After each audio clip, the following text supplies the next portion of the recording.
एक बॅच असते. तर त्याच्या घरी थांबलो होतो मी 1 महिना.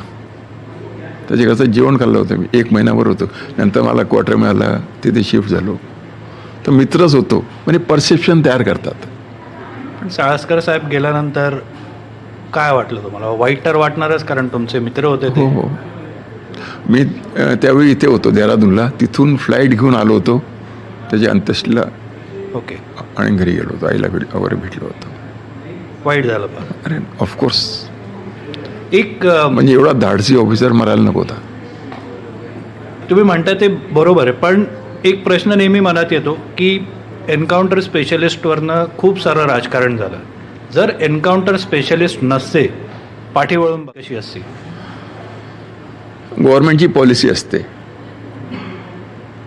98ला पोलीस कमिशनर ऑफिससमोर एक कुठलं तरी मोठं शोरूम आहे, भरतशा कोणतरी, त्याला दिवाळीच्या दिवशी मारलं होतं 1 दिवस अगोदर एक्सटॉर्शनसाठी छोटा शिगिल गँगनी. आणि सगळ्या ऑफिस समोर, CP ऑफिस समोर, कमिशनर ऑफिस समोर कदाचित रूपम शोरूम होतं. रूपम शोरूम होता.